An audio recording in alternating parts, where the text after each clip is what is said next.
This is James Corbett of CorbettReport.com. And this is James Evan Pilato of MediaMonarchy.com, and we both welcome you back to another episode of The New World Next Week, which of course you can find on newworldnextweek.com, where you can get the high-quality episodes. They look great if you can burn them off, and it really helps to spread, I think, this message around. So, folks, this is our 45th episode, and we are now just 9 days away from the 9th anniversary of 9/11. And it's amazing the timing sometimes of these kind of events. But just in the last few hours, and James, it's still September 1st to me, but it's already September 2nd to you in Japan.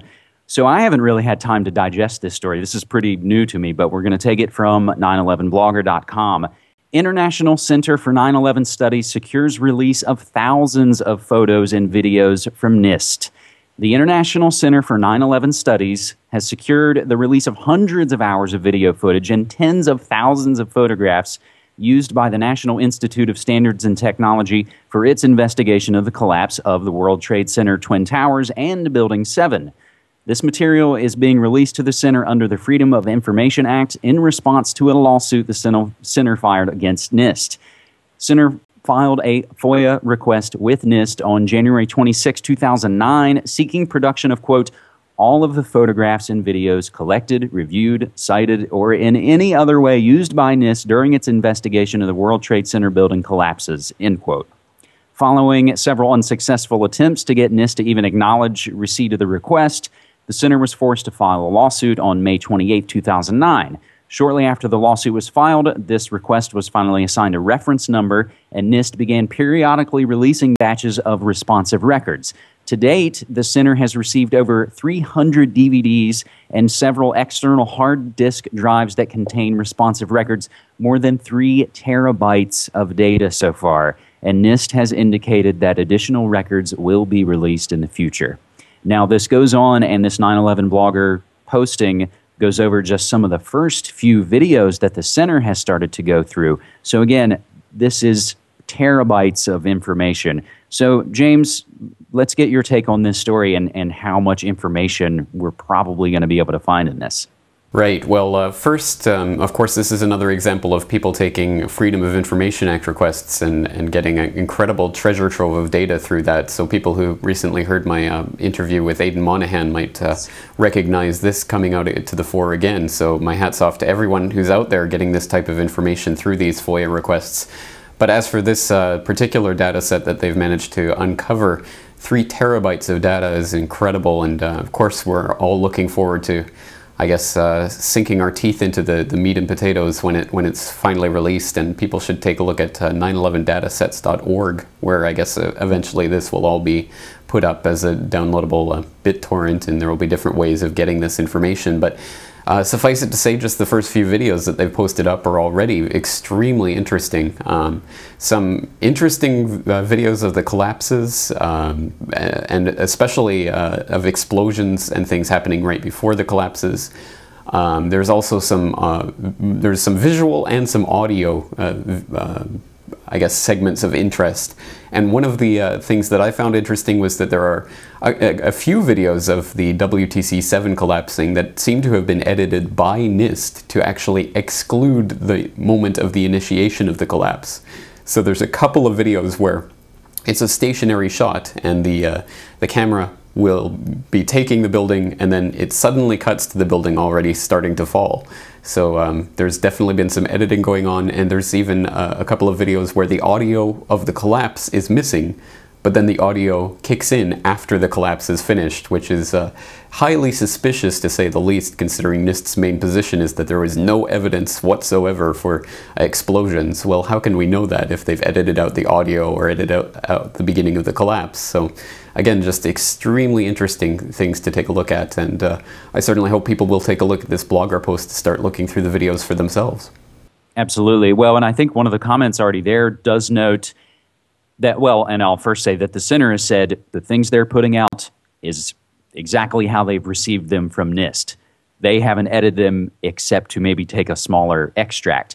But there was a comment that noted that, of course, light travels faster than sound, so you're going to see it before you hear it. So again, there's just a massive amount of information, and especially Building 7 And that ties in with, of course, all the things we know and don't know about the case of Barry Jennings. It also coincides with the buildingwhat.org campaign from nyccan.org, trying to get a commercial running to get folks asking the question, building what? So again, James, as we head into the 9th anniversary, and I know you have, again, as we've mentioned, you've got a massive 9/11 9th anniversary episode you're working on. And yeah, you just talked about FOIAs and Aidan Monahan, and I think all of these things are ultimately good news.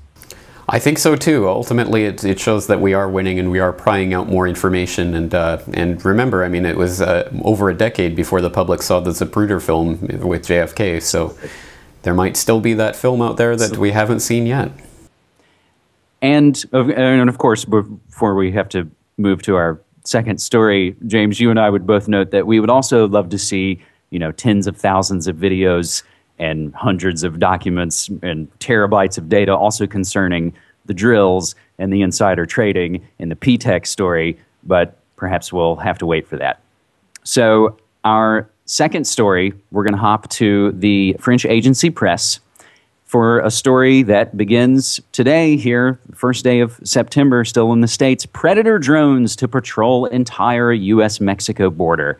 The U.S., beginning Wednesday, September 1st, will add a third Predator drone to its border patrol with Mexico, allowing authorities for the first time to monitor the entire stretch of land separating the two neighbors using the unmanned craft. The latest drone joins two others in covering the 2,000-mile frontier, which runs across the states of California, Arizona, New Mexico, and Texas.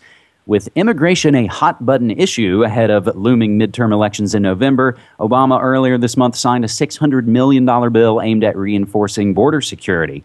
His administration is seeking to step up security as it presses for comprehensive immigration reform measure that would allow many of the millions of illegal immigrants to be in the U.S. legally. Many Republican lawmakers say no immigration measure can be considered unless the federal government can ensure security along the southern U.S. border to prevent a spillover from Mexico's crime-ridden north and to prevent the arrival of more undocumented migrants. The U.S., which is deeply concerned by the raging drug war in its southern neighbor, deployed 1,200 National Guard soldiers and 1,500 new agents to the border in recent weeks, as provided for in this recent legislation. So we see the buildup, and we see this sort of amassing, and we're deeply concerned about the situation in Mexico, aren't we, James? Oh, of course. Well, I think what we see here is some security theater, and it's well played for sure, because we know that those Predator drones are very good for dropping bombs on scary brown people in foreign countries, so why not having them patrol the border? But ultimately, I'm going to make a bold prediction here that drugs are still going to continue to flow across the border, and so are illegal immigrants. So I don't think it's going to make any difference, and I don't think it's meant to make any difference other than for the optics.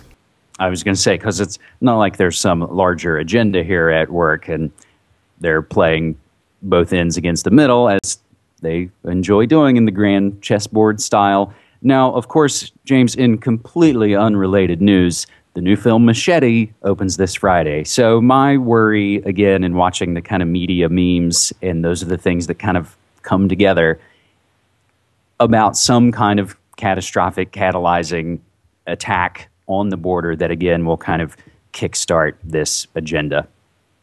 Well, it's something we have to keep in mind, and certainly the Machete fiasco has already been something of a psyop, so we'll have to keep our eye on that. So for our final story, we'll move to foodworldorder.com for an article that originates from the Seattle Times, but thanks to gmwatch.org for the link. Gates Foundation ties with Monsanto under fire. For 2 years, local activists, now again, this is being out of Washington State, for 2 years, local activists on a shoestring budget have been trying to document connections between Bill and Melinda Gates Foundation and Monsanto, the company vilified by some for its heavy involvement in genetic engineering of crops. Try as they might, their work got little attention. That's all changed with the news reported by the Wall Street Journal last week that Monsanto was among the Gates Foundation's most recent portfolio investments. A filing with the Securities and Exchange Commission says the foundation bought 500,000 shares of the stock between April and June. And now that total value is estimated at $27.6 million. The Gates Foundation, of course, doesn't comment on specific investments, a spokeswoman said. While the Monsanto investment is a tiny fraction of the foundation's $33 billion endowment, it loomed large among those involved in food issues. The news ricocheted around activist circles and has given the Seattle-based Community Alliance for Global Justice a national platform. They're at seattleglobaljustice.org. Now, if we hop down the last couple paragraphs in this article, this is sort of the punchline for me, as we're talking about the exposure of these elite groups and their connection to the eugenics agenda that are being exposed finally, thankfully, and thanks to Seattle Times and people doing work on this story. But the last couple paragraphs, we go to, of course, our expert. Elise Lufkin, Senior Program Director of Giving Assets Incorporated, a group that advocates socially responsible investing, said conflicts of interest usually arise when the programs a foundation funds are at cross purposes with the companies in which they're invested. An environmental organization opposed to oil drilling whose endowment benefits from oil company stocks, for example.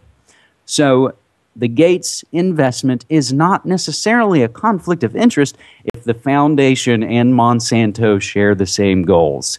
Conflict or not, the springboard for the national campaign to begin is this story.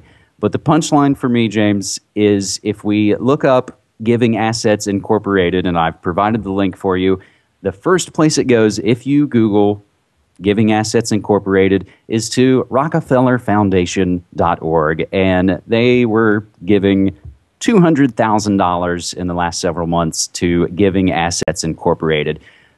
I like this, that it shows the sort of layer sometimes that, again, as we're exposing the obvious connections between eugenicists like Bill and Melinda Gates Foundation and other eugenicists like the Monsanto Corporation, we cheer at the exposure of those connections, but then when we dig into the article, we see that there's still another controlled opposition that's still foundation funded, that still goes back to these same multi-generational serial killers. That's right, and the final link that you put in that article is a link to Doomsday Seed Vault in the Arctic, yes, which is an article that I've already recommended several dozen times, so let's make it several dozen in one, because it's just such an important article for people to read. So if anyone hasn't read it yet, please go to this link and please read it.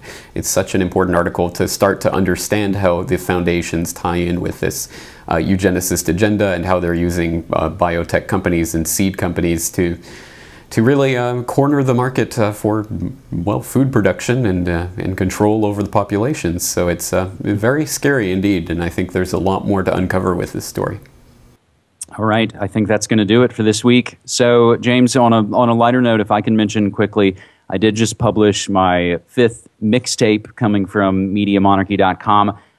As some folks may or may not know, I come from a radio programming and DJ background, so I still love putting together music, and music still excites me. So mixtape number 5 is up. I call it Radio Sweetheart, and I think it's enjoyable because, as I note in there, it can't be news and politics all the time. On the other note, James, is it upcoming this weekend? You're about to drop your new episode? I hope so, yeah, and start to look for it maybe to drop as early as Saturday or in installments on YouTube. Okay. So many things coming out in installments, and things, again, that we need to dig into more and start to do all our own research. And again, share the information with each other. That's, to always cite the allegory of the cave. It's not enough to just find something out. You got to go and tell folks about it. Well said. All right, James M. Pilato, thanks so much. Thank you. Take care.